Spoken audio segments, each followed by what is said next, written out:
परमात्मा तक पहुंचने के लिए, भगवान तक पहुंचने के लिए भगवान की अविरल भक्ति एक सीढ़ी है।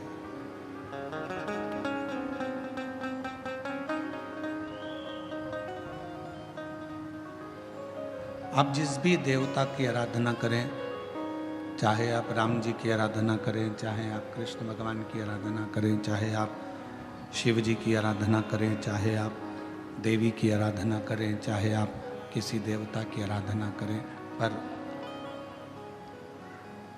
उन परमात्मा तक पहुंचने के लिए भक्ति, विश्वास, श्रद्धा एक सीढ़ी का काम करती है।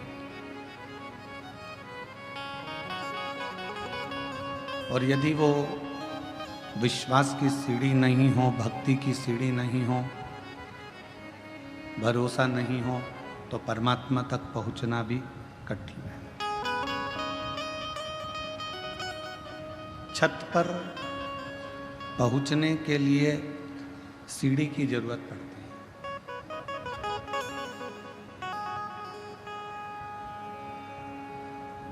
छत तक पहुंचने के लिए एक सीढ़ी की जरूरत पड़ेगी, पर परमात्मा तक पहुंचने के लिए सीढ़ी की नहीं, भगवान की अविरल भक्ति की जरूरत पड़ती है।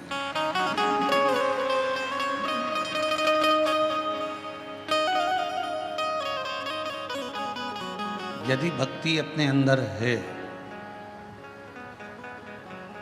और वो भक्ति का दिखावा नहीं होता,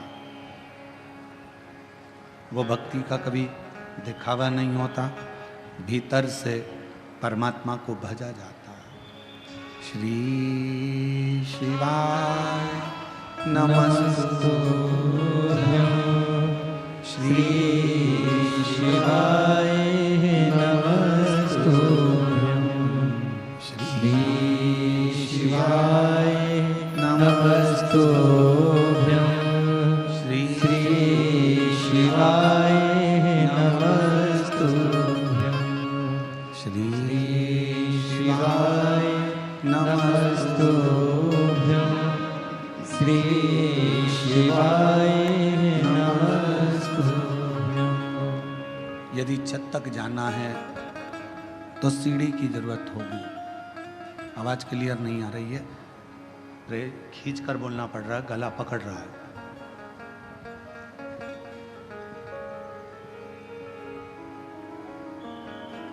छत तक जाने के लिए केवल सीढ़ी ही चाहिए, पर अगर भगवान तक पहुंचना है, परमात्मा के चरणारविंद तक पहुंचना है, तो सीढ़ी की जरूरत नहीं, भक्ति की जरूरत पड़ेगी। और वो भक्ति क्या है?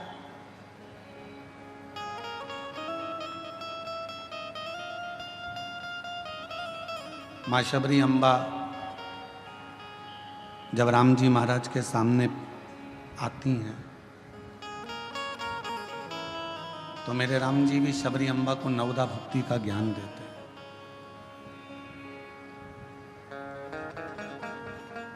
कि प्रथम भक्ति संतन कर संगा, और दूसरी रति मम कथा प्रसंगा। मेरे राम जी ने माँ शबरी अम्बा को सबसे पहली भक्ति कही है सत्संग करना।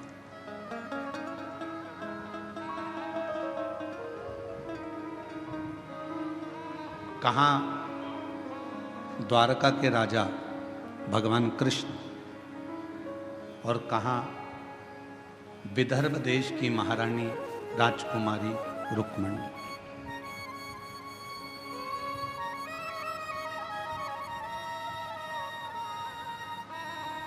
ना तो कभी रुक्मणी जी ने भगवान कृष्ण को देखा था, ना कभी रुक्मणी जी भगवान कृष्ण से मिली थी, ना कभी रुक्मणी जी ने भगवान कृष्ण से मुलाकात की थी, ना रुक्मणी जी ने भगवान कृष्ण का चेहरा देखा था, न रुक्मणी जी ने भगवान कृष्ण से कभी बात की थी।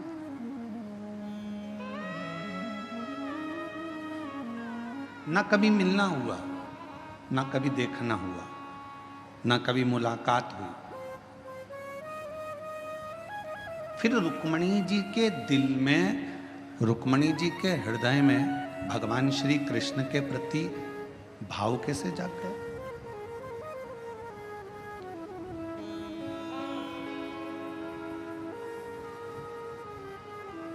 सब्जी लेने जाते हो कभी कभी? उत्तर दो जरा, जम के तो बोलो। जाते हो? जाकर पूछते हो सब्जी का भाव? अरे बोलो तो। क्यों भैया बैंगन क्या भाव है? क्यों भैया शक्कर क्या भाव है? क्यों भैया चने की दाल क्या भाव है? क्यों भैया अरहर की दाल क्या भाव है? सब्जी बिना भाव के नहीं मिलती, किराना बिना भाव के नहीं मिलता, फ्रिज बिना भाव के नहीं मिलता, सोना हीरा चांदी बिना भाव के नहीं मिलती, तो भगवान बिना भाव के कैसे मिल सकते हैं?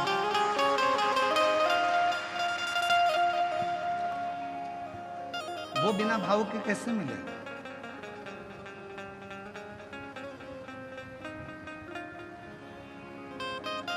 रुक्मणी जी ने भगवान को कभी नहीं देखा था। रुक्मणी जी ने भगवान कृष्ण का दर्शन भी नहीं किया था।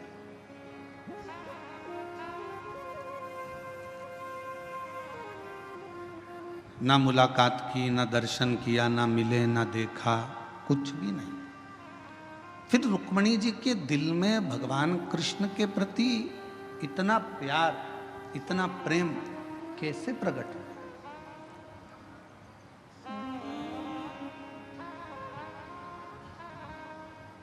वो प्रेम प्रकट होने का कारण क्या था? तो शिव महापुराण की कथा कहती है कि रुक्मणी जी ने सत्संग किया था। प्रथम भक्ति संतन कर संगा और दूसरी रति मम कथा प्रसंगा। रुक्मणी जी ने क्या करा? अपने पिता भीष्म की गोद में आकर बैठ जाती थी। कोई आता था, आकर कहता था कि भगवान द्वारकानाथ ने पूतना को पछाड़ दिया, तृणावत को मार दिया, अघासुर को मार दिया, बकासुर को मार दिया। भगवान कृष्ण ने गोवर्धन पर्वत अपनी उंगली पर उठा लिया। भगवान कृष्ण ने अनेक अनेक प्रसंग, कोई आता और भगवान कृष्ण के प्रसंगों को सुनाता जाता। जब भगवान कृष्ण के प्रसंग रुक्मणी जी सुनती रहीं तो अंदर एक प्रेम का भाव जागृत हुआ, एक प्रेम प्रकट हो गया।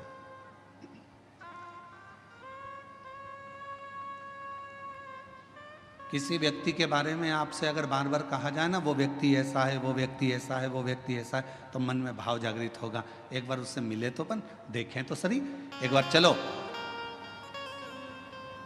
भाव जागृत हुआ।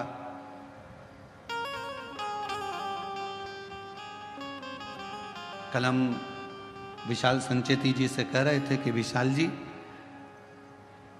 आप 2-4 बार तो कुबरेश्वर धाम आ गए होगे। तो विशाल संचेती जी कह रहे थे, नहीं गुरुजी, 2-4 बार नहीं, ना जाने कुबरेश्वर धाम पर क्या है, मैं 8 से 10 बार कुबरेश्वर धाम पहुंच गया बाबा के धाम पर।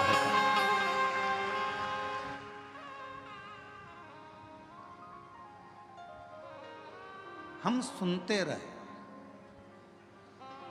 शिव ऐसे हैं, शिव महापुराण की कथा ऐसी है, कुबरेश्वर धाम ऐसा है, बाबा का धाम ऐसा है। हम बार बार सुनते हैं तो हमारे मन में मिलने की एक आस जागृत हो जाती।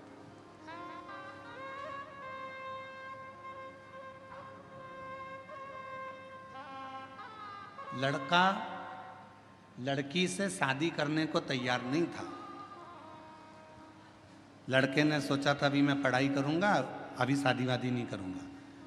पर लड़के की बहन ने, लड़के की माँ ने, लड़के के रिश्तेदारों ने लड़की की खूबियां बताना प्रारंभ करी। इतनी बढ़िया है, ऐसी है, इतनी जोरदार, लंबे लंबे बाल हैं, बड़े बड़े आँख है, उसके सिर पर बिंदी अच्छी लगती है, पढ़ी लिखी है, उसने ये एजुकेशन करा है, ये कोचिंग करी है, ये जानती है, सिलाई जानती है, कढ़ाई जानती है, बनाई जानती, सब जानती है, उसको सब आता है। तो लड़के के मन में आया, जब इतनी तारीफ कर रहे हैं तो एक बार जरा मिलने में जाता क्या है, मिले तो सर। जब लड़की से मिलना हुआ, उसने देखा कि जो घर के लोगों ने कहा था बिल्कुल वैसा ही है, पढ़ी लिखी भी है, मेरे लायक भी है, तो लड़के ने हाँ भर दिया। लड़की से कहा गया तू एक बार मिल तो सही, लड़का ऐसा है वैसा है, ये है वो है, तो उसने कहा मिलते हैं। सुना,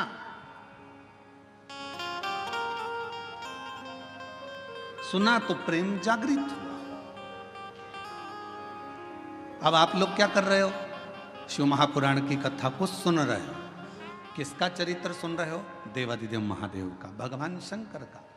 जब शिव जी का इतना चरित्र तुम बेजापुर में सुन लिए, कहीं तुम छत्रपति संभाजी नगर सुन लिए, तुम नासिक में सुन लिए, तुम मालेगांव सुन लिए, जब तुम बार बार शंकर जी का चरित्र सुनते जाओगे सुनते जाओगे सुनते जाओगे, तो अंदर से उससे मिलने की तमन्ना बढ़ती चली जाएगी। एक बार जरा शंकर जी से मिलूं तो सही, कि उनकी कथा इतनी सुंदर है तो वो कितना सुंदर होगा, ये विचारणीय बात।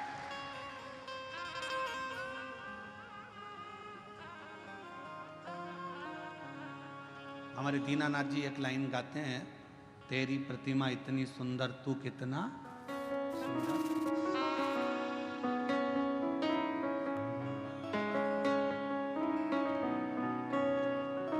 जिसकी रचना इतनी सुंदर, वो कितना सुंदर होगा, वो कितना सुंदर होगा। जरा विचार करिए, उसकी केवल कथा सुनिए, केवल कथा।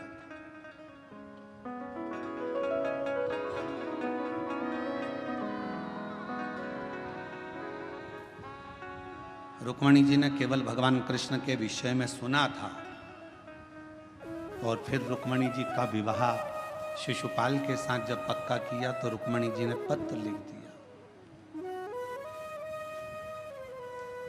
कि सतगुरु मेरो संदेश हरि से जा सुना दे,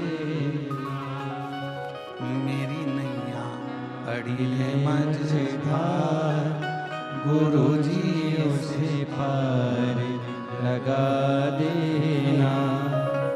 पत्र लिख दिया, पत्र लेकर ब्राह्मण देवता को भेज दिया। द्वारकाधीश के पास पत्र पहुंच गया। द्वारकानाथ ने कह दिया कि रुक्मणी जी से कह दो कि श्रृंगार करके जगदम्बा के मंदिर पहुंच जाए, मैं तुझे लेने के लिए पहुंच जाऊंगा। रुक्मणी जी ने केवल सुन रखा था, भगवान को देखा नहीं था। पत्र भेज दिया और वो पत्र के माध्यम से भगवान रुक्मणी को लेने के लिए आ गए। शिव महापुराण की कथा भी यही कहती है कि प्रथम भक्ति संतन कर संगा, दूसरी रति मम कथा प्रसंगा। ये दो भक्ति की सीढ़ियां हैं। अगर किसी ने कथा सुनना प्रारंभ कर दी और कथा सुनते सुनते अपना चित्त अपना मन भगवान में लगाना प्रारंभ कर दिया, तो समझ लो कि शिव जी को मिलने में देरी नहीं होगी, भगवान शंकर जरूर।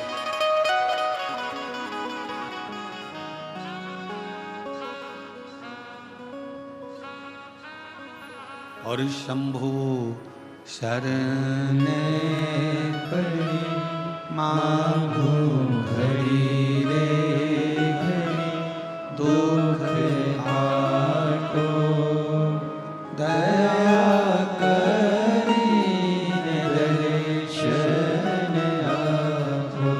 ओ शंभु शरण पड़ी मांगो घड़ी रे घड़ी, दुख काटो दया करीने दर्शन आपो।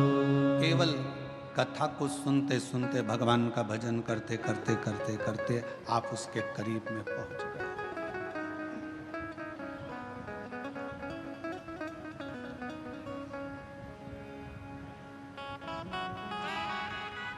सीढ़ी का काम है छत तक पहुंचाना।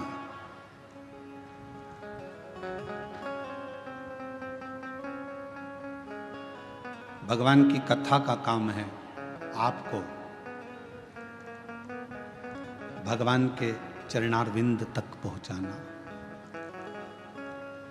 सीढ़ी केवल आपको छत तक पहुंचाएगी, पर भगवान की कथा आपको भगवान के चरणारविंद तक पहुंचाकर ही रहेगी, परमात्मा तक पहुंचाएगी।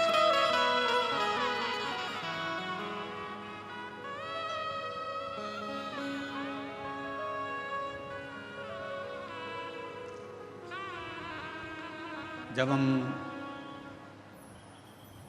संत ज्ञानेश्वर मावली जी के यहाँ कथा करने के लिए बीड़ में आए, तो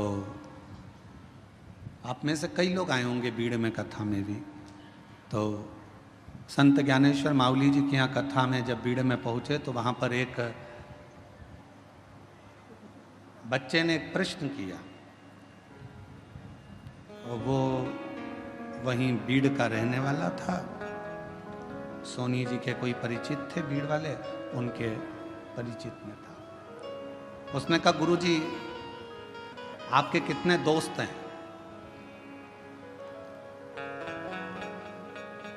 आपके कितने मित्र हैं? हमने पूछा पहले तुम बताओ कि तुम्हारे कितने मित्र हैं। तो कहा, गुरुजी हमारे तो बचपन के 4-6 हैं, और इसके बाद हमारे कॉलेज के भी 2-4 हैं। अब कल हमारे वो विशाल जी के बेटे अर्नव जी भी, वो भी अपनी मित्रों की मंडली को लाए थे। तो हमने उनसे भी, वो कह रहे थे कि हमारे मित्र आपसे मिलना चाहते हैं गुरुजी। तो हमने पूछा तुम्हारे कितने मित्र हैं? तो कहा है कभी 8 रहते हैं, कभी 6 रहते हैं। हमने कहा घटते बढ़ते कैसे रहते? तो कि 2-1 बाहर चले जाते हैं तो 6 हो जाते हैं, और वापिस आ जाते हैं तो 8 हो जाते हैं। हमने अब बीड़ में संत ज्ञानेश्वर मावली जी के यहाँ जब कथा करने के लिए पहुँचे, बीड़ में महादेव महाराज जब कथा कराए, तो वहाँ पर एक प्रश्न बीड़ के एक बच्चे ने पूछा कि आपके मित्र कितने, आपके दोस्त कितने? हम उस समय पर थोड़ा जल्दी में थे, आखिरी दिन की कथा थी। अब आखिरी दिन की कथा तो आपको मालूम ही है कि कल की कथा तो यही टाइम पे होगी कल, क्योंकि कथा की क्या है, शिवरात्रि है कथा की, और परसों के दिन सुबह 8 बजे से 11 बजे तक कथा हो जाएगी। 11 बजे के बाद जाने की तैयारी हो जाती है, तो इतना समय रहता नहीं, हम उत्तर नहीं दे पाए। तो वो बेटा अगर कथा सुन रहा हो तो हम कहेंगे उसने प्रश्न किया कि आपके कितने मित्र हैं, आपके कितने दोस्त हैं? तो मैं उससे कहना चाहूँगा, शरीर के और धन के ढेरों दोस्त हो सकते हैं, पर मन का तो केवल एक शिव ही दोस्त है। इस मन का, तुम्हारे पास में धन बढ़ता जाएगा तो आपके दोस्त बढ़ते चले जाएंगे, मित्र बढ़ते चले जाएंगे, सखा बढ़ते चले जाएंगे, रिश्तेदार बढ़ते चले जाएंगे, पहचान वाले बढ़ते चले जाएंगे। तन अच्छा है, शरीर में कोई रोग नहीं है, तो तुम्हारे दोस्त बढ़ते चले जाएंगे। शरीर में अगर एक भी रोग आ गया, तुम हॉस्पिटल में पड़ गए, और शरीर अगर बेकार होना चालू हो गया, धीरे धीरे दोस्त कम हो जाए। तन के और धन के दोस्त बहुत हो सकते हैं, पर मन का तो केवल एक ही दोस्त है, और वो देव अधिदेव महा, वो मित्र।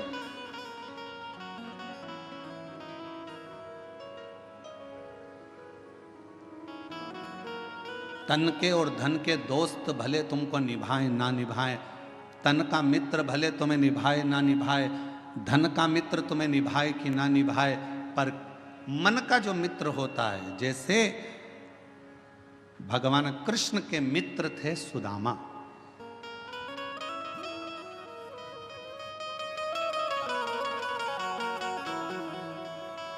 और सुदामा जी को निभाया भगवान कृष्ण ने। भगवान राम जी के मित्र थे निषाद राज, और निभाया भगवान राम ने। आप भी अपनी जिंदगी में एक मित्र शिव को बना लो। आप भी अपनी जिंदगी में एक मित्र देवाधिदेव महादेव को बना लो। और अगर शिव तुम्हारे मित्र बन गए तो ये निश्चित है कि तुम निभाओ कि ना निभाओ, पर मेरा देवाधिदेव महादेव तुमको निभाता जरूर। शंभु शरण पड़ी मांगो घड़ी रे घड़ी, दुख काटो दया करी दर्शन आपो। शंभु शरण पड़ी मांगो घड़ी रे घड़ी, दुख काटो दया करी दर्शन आपो। परमात्मा को अपना मित्र भी बना लो। कोई तो होना चाहिए जिससे आप अपने दिल की बात कर सको।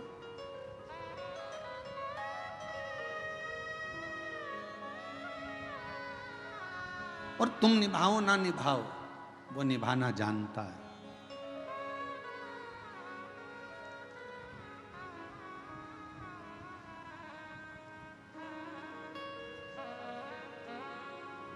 मनुष्य और भगवान में क्या अंतर है?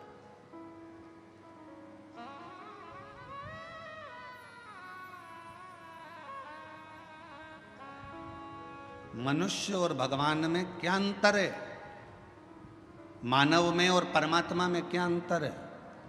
शिव महापुराण की कथा कहती है मनुष्य और भगवान में एक सबसे बड़ा अंतर यह है कि भगवान गलती नहीं करता और मनुष्य गलती पर गलती करता ही रहता है। जिस मानव से, जिस मनुष्य से पृथ्वी पर जन्म लेने के बाद अगर गलती नहीं हो रही है तो समझ लेना कि वो मनुष्य ही नहीं है। मानव का शरीर गलती का पुतला होता है। इसमें थोड़ी थोड़ी गलतियां तो जीवन में मानव के शरीर में होती ही रहती है। सास बहू को चिल्ला कर कह दे तूने फिर गलती कर दी, बहू को कह देना चाहिए मम्मी मनुष्य हूं ना, इंसान हूं ना, तो गलती तो होगी। और आप अगर भगवान हो ना सासू जी तो माफ करना चालू कर दो। मैं इंसान हूं, आप भगवान हो, माफ करते हो। आप अगर भगवान हो तो माफ कर दो। और अगर आप भी इंसान हो, आप भी जब बहू बनकर आई थी, जो गलती मैं कर रही हूं आपने भी अपने बहू के जमाने में करी होगी। हो सकता है मैं सोकर लेट उठ रही हूं तो जब तुम नहीं आई थी ना मम्मी, तब तुम भी हो सकता है कि लेट उठती होगी। भगवान हो तो माफ करना सीखो। और अगर मैं जैसी हूं, मैं भी एक गलती का पुतला हूं, आप भी गलती का पुतला हो। गलती मनुष्य से होती है, मेरे से भी गलती हुई है, आपसे भी गलती हुई है, तो अपन एक जैसे हैं। इसलिए अपनी जिंदगी में परमात्मा के भरोसे छोड़ते चलो। जो गलतियां हैं वो परमात्मा माफ करता रहेगा। आप अपने जीवन को जीते चलो, जीवन जियो।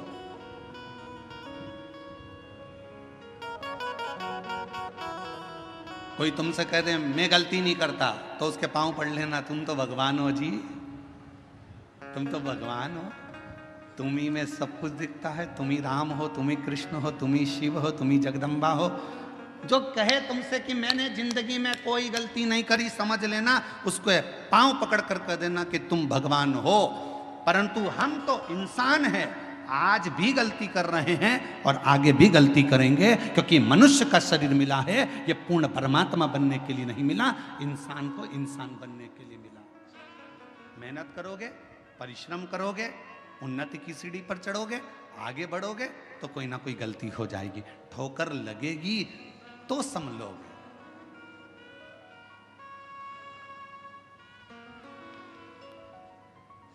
अच्छा बोलो री जीजियों, ओ बेजापुर वालियों, उत्तर देना। पहले दिन तुम कथा में आगे बैठने का रास्ता ढूंढ रही थी, बोलो सही है कि गलत है? दूसरे दिन तुम्हें रास्ता ढूंढने की जरूरत पड़ी क्या? तुमको मालूम था इधर से शॉर्टकट है, खेत में से निकल के उधर से कूद के इधर से आके इधर से भर आना है और यहां जाके बैठ जाए। जगह क्लियर। और तुम्हें रास्ता याद था तो तुमने क्या करा? अपनी रिश्तेदार को, वो कह रही थी उधर से, तू चुप रहे, उससे पे पल्लू वल्लू लेके और तू मेरे पीछे पीछे पीछे पीछे चल चल, और उसको भी रास्ते पे। अरे कितनी गंदगी हो रही, कीचड़।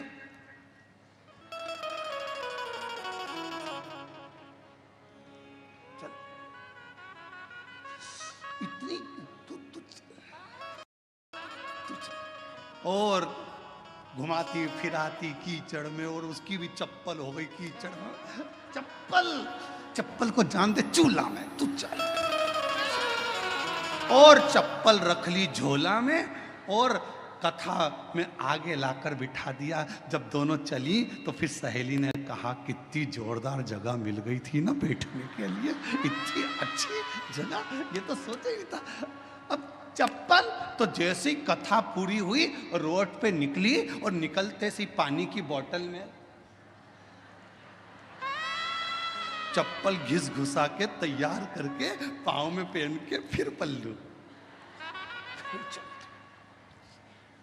अब जरा विचार करिए, पहले दिन जगह ढूंढने में थोड़ा परिश्रम लगा, दूसरे दिन तुम्हें खुद जगह मिल गई, तीसरे दिन तुम अपनी सहेली को भी बिठा ली, चौथे दिन अपने परिवार वालों को भी बिठा ली और जगह तुम्हारे पास हो गई।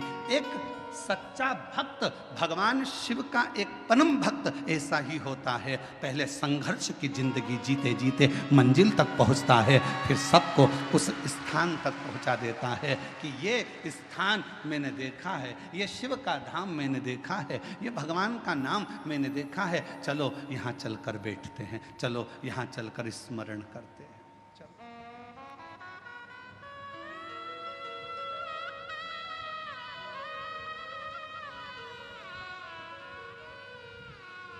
कथा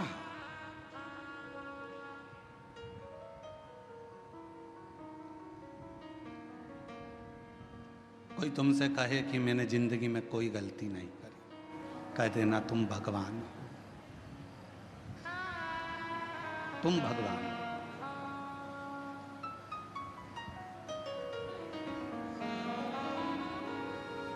और तुम गलती नहीं करे हो, तुम भगवान हो सकते हो, पर मैं तो इंसान हूं, मनुष्य।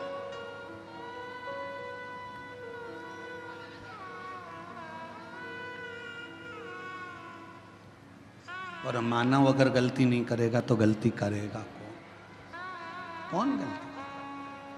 और कृपा की ना होती जो आदत तुम्हारी, तो सुनी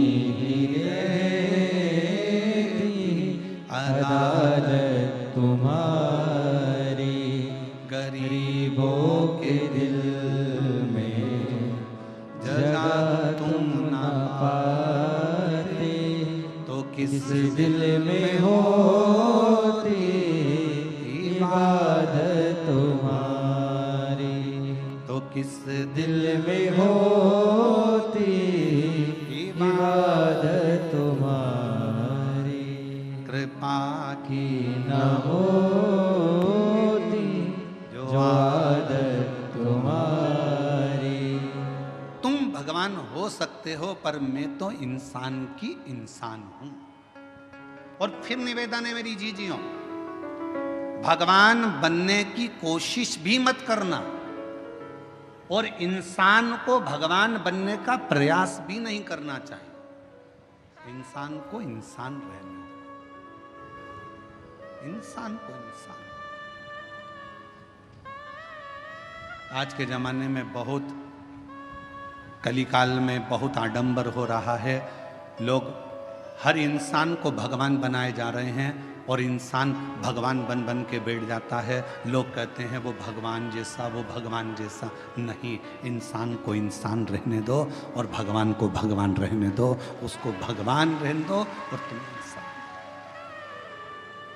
भगवान मत बनना।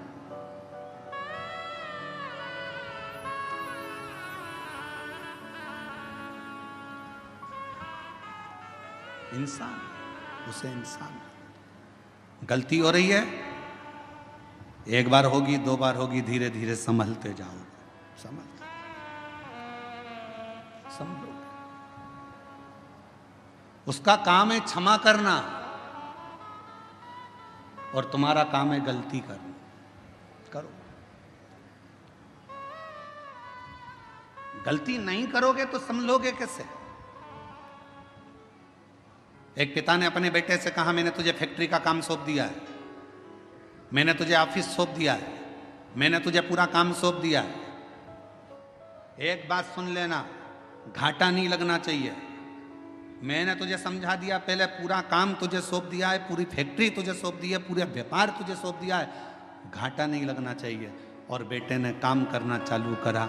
काम करते करते उसकी कहीं बाहर देश में पहचान बढ़ गई। उसने अपना माल पूरा विदेश में बेच दिया, बेचा, और विदेश में माल अटक गया, अटका, पैसा अटक गया। मालूम पड़ा वो लड़का कर्जे में डूब गया। बाप ने कहा, मैंने पूरी फैक्ट्री तुझे दे दी थी, मैंने पूरी कंपनी तुझे दे दी थी, मैंने तुझे पूरा ऑफिस दे दिया था, और तूने कर्जे में लाकर छोड़ दिया, तूने कर्जे में लाकर डुबो दिया। बेटा कहता है, पापा गलती हुई है, सुधारूंगा, थोड़ा समय। अब पिता को चाहिए कि बेटे को बल दे, कोई बात नहीं, हो गई, मेहनत करना, फिर मेहनत करना, धीरे धीरे बढ़ना, हो सकता है फिर उन्नति की सीढ़ी पर चढ़ जाएं। गलती बेटे के सामने हुई, बेटे ने फिर मेहनत करी, मेहनत करते करते बेटा जितना माल गया था उससे 1000 गुने माल का फिर मालिक बनकर बैठ गया, फिर बैठा। और अब वो बेटा गलती नहीं करता, क्यों? क्योंकि पहले माल भेजने में गलती हो गई थी, पहले ऐसे गलती हो गई थी, अब नहीं होगी। किसी किसी को तो भगवान भी पृथ्वी पर जन्म देने के बाद सोचता है, इसको तो भेजना ही नहीं था तो अच्छा था। मालूम क्या था कि इतनी निंदा, इतनी बुराई, इतनी चुगली, इतने अपशब्द, इतनी गाली, इतना आड़ा टेढ़ा बोलेगी, इतना अपशब्द बोलेगा, ऐसा रहेगा, दिन भर बेकार काम करेगा, लोगों का दिल दुखाएगा। तो भगवान भी सोचता है, इसको एक बार तो जन्म दे दिया, अगली बार नहीं भेजना इसको, चाहे कुछ भी हो जाए, इसको 94 तरह के नरकों में पटक देना, पर पृथ्वी पर मत भेजना इसको। इतना झूठ, इतना छल, इतना प्रपंच, इतने गलत शब्द, इतना अपशब्द, इसको पृथ्वी पर मत भेजना। अब भेज दिया। और कृपा की ना होती जो आदत तुम्हारी, तो सोनी ही रहती अदालत तुम्हारी। गरीबों के दिल में जगह तुम ना पाते, तो किस दिल में होती इबादत तुम्हारी, तो किस दिल में होती इबादत तुम्हारी। हो जाए गलती, हो जाए तो कोई बात नहीं, पर भगवान नहीं बनना अपन को, अपन इंसान के इंसान। सत्संग, कथा, स्मरण भगवान के करीब में लेकर जाता।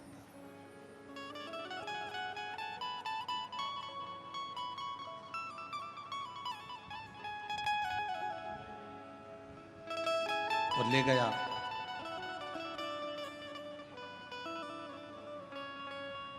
भागीरथ जी ने 60,000 काकाओं के उद्धार के लिए गंगा को पृथ्वी पर लाने के लिए तप करा। भागीरथ बाबा, गंगा पृथ्वी पर आती नहीं है, क्यों? क्योंकि मैं अगर पृथ्वी पर चली गई तो पाताल में चली जाऊंगी, गंगा को झेलने वाला, गंगा को संभालने वाला कोई कोई। गंगा पृथ्वी पर नहीं आ रही। भागीरथ जी ने फिर तप करा, फिर साधना करी, फिर उपासना करी, और भागीरथ बाबा ने फिर निवेदन करा गंगा जी से कि आपको पृथ्वी पर आना, पृथ्वी पर आओ। गंगा जी मना करती हैं, मैं नहीं आऊं, मुझे संभालने वाला भी तो कोई चाहिए। भागीरथ जी ने पूछा कि आप पृथ्वी पर नहीं आओगी तो मेरे काकाओं का उद्धार कैसे होगा, मैं क्या करूं कि आप पृथ्वी पर आ जाओ। तो गंगा मैया ने भागीरथ जी से कहा कि एक बार किसी सदगुरु की शरणागति में बैठकर थोड़ा सा सत्संग कर लो, तुम्हें कोई ना कोई तो राह मिल जाएगी। भागीरथ बाबा गुरु बाबा के पास जाकर बैठ गए। गंगा आने को तैयार है, पर मैंने गंगा मैया कह रही है कि मुझे झेलेगा कौन, मैं किससे प्रार्थना करूं। तो संत सतगुरु ने कह दिया कि सत्संग में बैठे हो, इतना याद रखना कि गंगा को झेलने के लिए एक ही है जो झेल सकता है। वो कौन? तो कहा गंगा को झेलने के लिए जिसने अपने पूरी तप और साधना को पूरी जिंदगी में करता रहा हो, वही गंगा को झेल सकता है। और वो देव अधिदेव महादेव है जो गंगा को अपने मस्तक पर झेल सकता है। इसके सिवाय कोई गंगा को झेल पाए ये किसी के बस की बात नहीं है।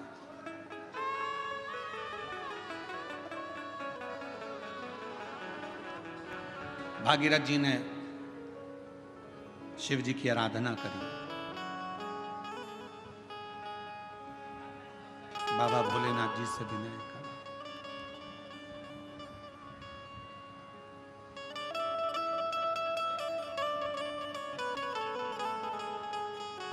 महादेव नमन चरणों में स्वीकार कीजिए, सबका किया है मेरा कल्याण कीजिए, उद्धार कीजिए।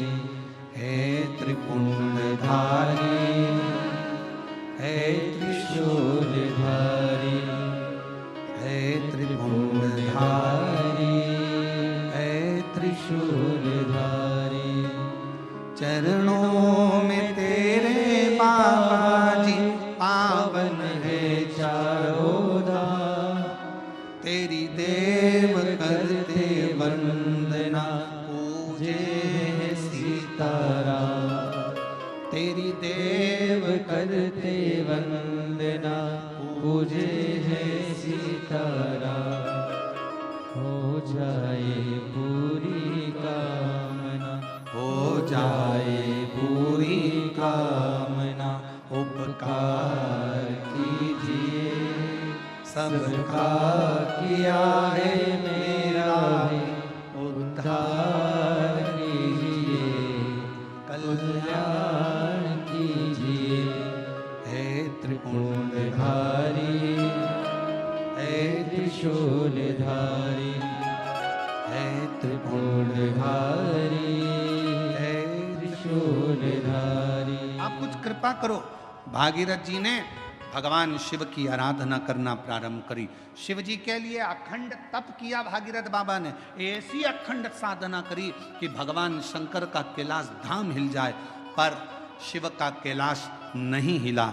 भागीरथ जी ने खूब तप करा, पर शंकर भगवान का कैलाश धाम नहीं हिल पाया, हिला ही नहीं।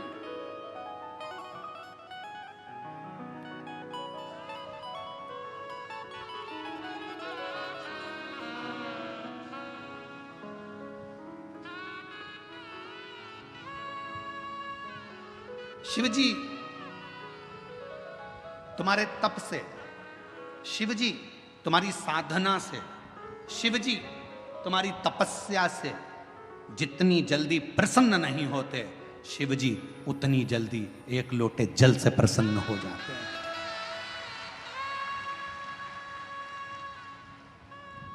और फिर निवेदन करूंगा, सावन का महीना लगते से ही मेरी जीजियों से निवेदन है, एक लोटा जल नहीं, कितना? 2 लोटा जल, दोनों हाथ में भरा हुआ। घर से निकलो तो 2 हाथ में हो, बाहर निकल कर भले फिर एक के ऊपर एक रख लो, मना नहीं। पर शंकर के मंदिर में जब पहुँचो, दोनों हाथ में जल हो और शिव जी के ऊपर दोनों धार एक साथ, बाबा के धार जल की 2 एक साथ लगना चाहिए और शिव जी से अपने मन की प्रार्थना करना चाहिए। शिव स्वीकार करें। भागीरथ जी ने तप करा, शिव जी का कैलाश नहीं हिला। साधना करी, शिव जी का कैलाश नहीं हिला। तप साधना से शिव का धाम नहीं हिला, क्योंकि शिव तप से, शिव साधना से, शिव तपस्या से, शिव तुम्हारी साधना से जितनी जल्दी प्रसन्न नहीं होते, तप से जितनी जल्दी प्रसन्न नहीं होते, भगवान शंकर तुम्हारी यार साधना से जितनी जल्दी प्रसन्न नहीं होते, मेरा देव अधिदेव महादेव उतनी जल्दी एक लोटा जल से प्रसन्न हो जाते। एक लोटा जल सारी समस्या का हल। जम के बोलो जरा, एक लोटा जल। ये भगवान शिव को प्रसन्न करने का सबसे सुंदर तरीका है। तुम शिव जी को चिरौंजी का भोग लगाओ ना लगाओ, खड़ी शक्कर लगाओ ना लगाओ, तुम शंकर भगवान को बेलपत्र चढ़ाओ ना चढ़ाओ, तुम शिव जी को कुछ दो चाहे ना दो, भगवान शंकर को तुम श्रीफल दो चाहे मत दो, पर शिव जी को केवल एक लोटा जल दे।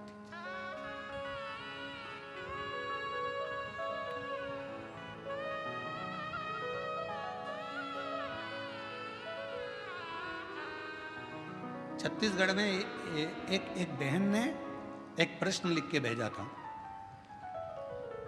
कि भगवान के मंदिर में नारियल क्यों तोड़ा जाता है।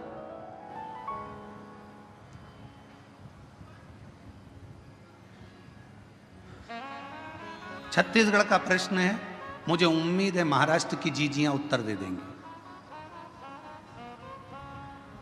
मेरे जीजा उन भी बोल सकते हैं, भगवान के मंदिर में नारियल क्यों तोड़ा जाता है। तो छत्तीसगढ़ के निकुंभ का यह प्रश्न था, क्यों तोड़ते हैं भगवान के मंदिर में नारियल, क्यों तोड़ा जाता है, क्यों तोड़ा जाता है। भाई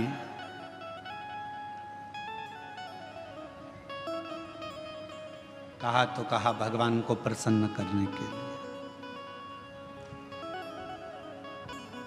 पर हमसे अगर हमारे हम अब इस जगह पर हम हमारे शिव पुराण की बात नहीं कर रहे हैं, हम हमारे दिल की बात कर रहे हैं, हमारे मन की बात कर रहे हैं।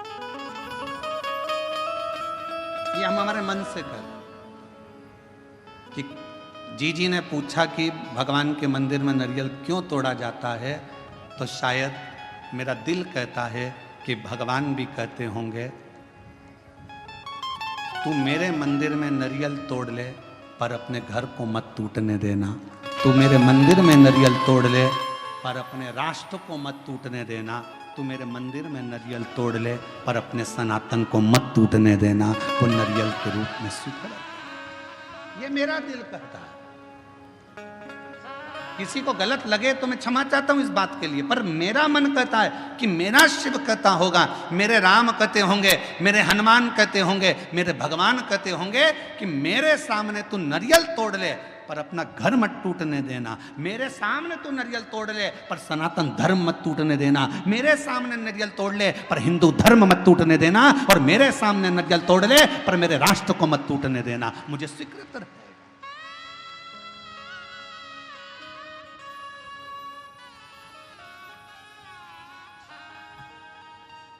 मुझे नारियल का टूटना स्वीकार है पर सनातन धर्म का टूटना स्वीकार नहीं है। मुझे नारियल का टूटना स्वीकार है पर मेरे हिंदू धर्म का टूटना स्वीकार नहीं है। मुझे नारियल का टूटना स्वीकार है पर अपने भारतवर्ष को टूटना स्वीकार नहीं है। मुझे ये चलेगा। तो मेरा दिल कहता है कि भगवान, नारियल टूटने का एक क्रम, शुभ कार्य में नारियल क्यों फोड़ा जाता है कि जो भी तकलीफ हो, कोई कष्ट हो, मेरा बाबा स्वीकार करना, ये हमने इसको दे दिया, जो भी था उसको प्रदान कर।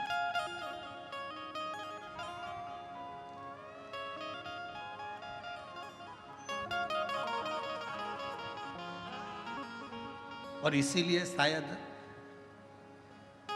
एक रहोगे तो सेफ रहोगे, शायद दुनिया के लोगों के लिए नारा इसीलिए एक बाबा ने दे दिया उत्तर प्रदेश के। इसीलिए उत्तर प्रदेश के एक बाबा जी ने नारा दे दिया कि एक रहोगे तो सेफ रहना है तो एक रहना। पर अभी बहुत विचित्र, बहुत बड़ा एक चक्रव्यूह रचा जा रहा है समाजों को तोड़ने के लिए। एक बहुत बड़ा रचा जा रहा है। हम ये समाज के हैं, हम वो समाज के हैं, ऐसा हो गया वैसा हो गया। मेरा तो हाथ जोड़कर निवेदन है, इन सब बातों को भूल जाओ। हम सनातनी हैं, हम हिंदू हैं, हम एक रहें, इससे बढ़कर मत टूटो। जरा से वोट बैंक के चक्कर में समाजों में ना टूटा जाए। हमें मनु और शत्रुपा, शिव महापुराण की कथा, विष्णु पुराण की कथा, अग्नि पुराण की कथा, नर्मदा पुराण की कथा, लिंग पुराण की कथा, नारद पुराण की कथा, ब्रह्म विवर्त पुराण की कथा, बरहा पुराण की कथा, कुर्म पुराण की कथा, जितनी भी कथा निकालोगे सारी कथा में एक चरित्र आएगा। ब्रह्मा जी सृष्टि की रचना भगवान शिव के कहने पर करते हैं। सृष्टि की रचना करने पर ब्रह्मा अपनी जंघा से मनु शत्रुपा को प्रकट करते हैं और वो मनु और शत्रुपा की संतान आप और हम आज तक हैं। एक ही संतान है, मनु और शत्रुपा की औलाद आप और हम हैं। हमें यह पैदा नहीं करा गया कि तुम ब्राह्मण थे कि क्षत्रिय थे कि वैश्य थे कि शूद्र थे। उसने तो हमें मनुष्य बनाकर पैदा करा था, भगवान ने अपना बनाकर पैदा करा था। और जब भी माँ और बाप अपने बच्चे को जन्म देते हैं तो ये सोचकर जन्म देते हैं कि मेरा बेटा एक दिन मेरा नाम रोशन करेगा, एक दिन मेरा बेटा मेरे पद चिन्हों पर चलेगा। भगवान अपने माता पिता अपने बच्चे को इसलिए जन्म नहीं देते कि मेरा बेटा कोई ऐसा कार्य करेगा, गलत कार्य करेगा, बेकार करेगा। ना ना ना, वो उसने जन्म अच्छे कर्म के लिए दिया, श्रेष्ठ कर्म के लिए दिया। पर दुनिया के लोग हो सकता है थोड़ा मीठा बोलकर थोड़ा अभी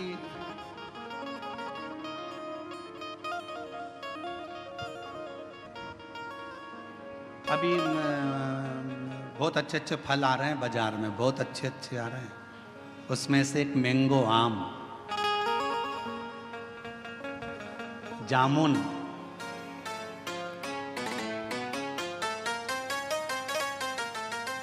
केला, पपीता, बहुत अच्छे अच्छे फल आ रहे हैं। जाम, अमरूद, बहुत अच्छे फल। फल वाले के पास जाकर फल खरीदिए। फल भी हमको प्रेरणा देते हैं, फल हमको ज्ञान देते हैं। थोड़ा खट्टा फल होगा ना, अच्छा है, ले लो। ज्यादा मीठे के चक्कर में पड़ोगे ना, मीठा तो रहेगा पर फल के अंदर कीड़ा पड़ा रहेगा। फल मीठा है पर जितना मीठा फल होता है उतना अंदर से सड़ा होता है।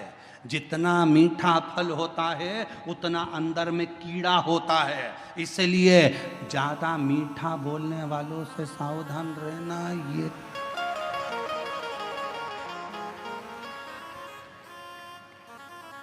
सावधान इंडिया, सावधान। पपीता दुकान वाला कह रहा बहुत मीठा, बहुत मीठा, बहुत मीठा। तुम लेके आ गए, अंदर से सड़ा था। आम इतना मीठा, इतना मीठा। थोड़ा खट्टा आम लाती ना, सड़ा नहीं रहता, क्योंकि जिसकी बाड़ी थोड़ी सी कड़वी रहती है ना, उसके अंदर खटास में अंदर कीड़े नहीं रहते। मुंह से बोल दिया सफाचट, एक बार बोल दिया, बेकार लगे अच्छा लगे, क्योंकि खट्टा खट्टा है, जो है, कड़वा कड़वा है, जो है। पर मीठा फल अंदर कीड़ा बैठा रहता है, मीठा फल अंदर से सड़ा रहता है। इसलिए थोड़ी सावधानी रखना। दुनिया के लोग कहें बहुत मिलेंगे आपको, बहुत आते रहेंगे लोग बाग, तुम्हारे से बहुत मीठी मीठी बातें करेंगे, बहुत मीठा बोलेंगे और बाद में तुमसे कहेंगे क्यों थोड़ा मीठा। तुम देखना जिसको पैसे की जरूरत होती कितना मीठा बोलता है, जी जी, जीजा जी, जीजा जी। और पैसा लेके चले गया 5-10 हजार, उसके बाद तुम मांगने जाओ तब खाके भग रहे हैं, लौटा देंगे। व्यर्थ की बात नहीं करना, रिश्तेदारी में फालतू की फूट मत डालो। हम आएंगे देंगे, मना नहीं कर रहे। अरे मिठास में कीड़ा हो सकता है। खटास।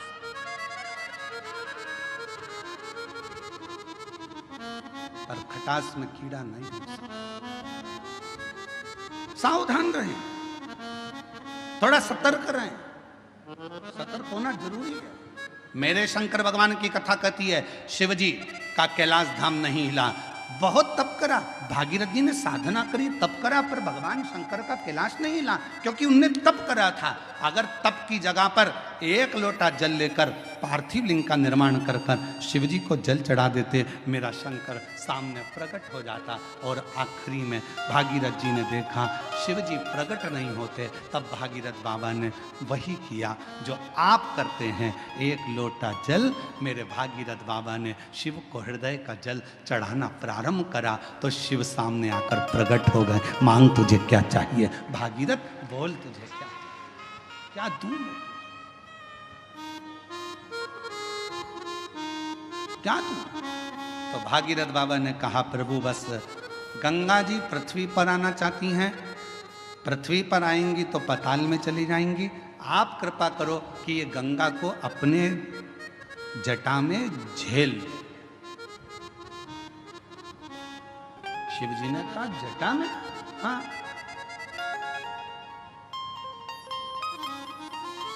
कितने चतुर थे भागीरथ जी।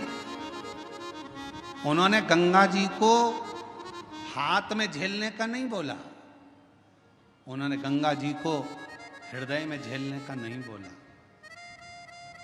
उन्होंने गंगा जी को सिर पर झेलने का, जटाओं में झेलने का बोला। क्यों? क्योंकि भागीरथ बाबा जानते थे हृदय में शिव के माँ गौरा विराजमान है, हाथों में शिव के शिव भक्तों की डोर थमी हुई है। सिर पर अगर गंगा बैठ गई तो शिव भक्तों का भी कल्याण करेगी और जगत का भी कल्याण करेगी। सिर पर।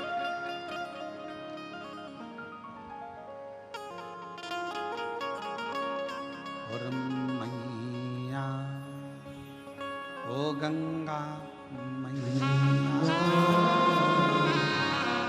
मैया हो गंगा मैया, मैया गंगा मैया, मैया हो गंगा मैया। ये जगत का कल्याण करने वाली गंगा, जगत का उद्धार करने वाली गंगा।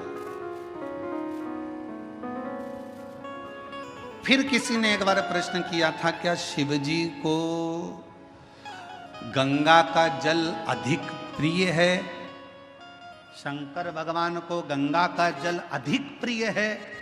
तो शिव महापुराण की कथा कहती है, शंकर भगवान को तुम अपने घर का जल चढ़ा दो, शंकर भगवान को तुम्हें जो जल मिले वो चढ़ा दो, क्योंकि शंकर के ऊपर जब जल चढ़ता है, चढ़ते से ही वो जल गंगा जल बन जाता है।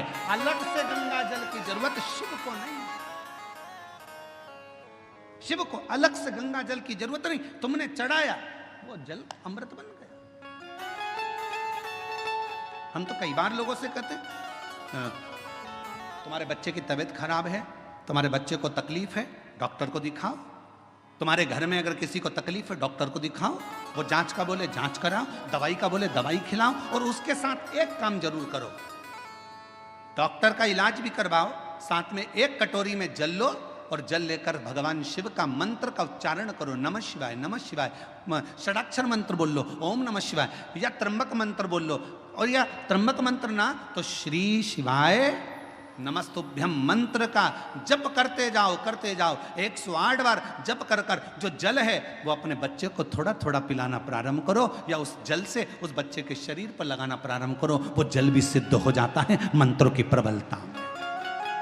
डॉक्टर को भी दिखाओ, डॉक्टर का भी इलाज करवाओ, दवाई दे दवाई खिलाओ, जांच का बोले जांच कराओ, पर साथ में शिव पर करा हुआ विश्वास, मंत्रों का उच्चारण, शिव तत्व का नाम सुख प्रदान करता है। एक पत्र है, अच्छा है।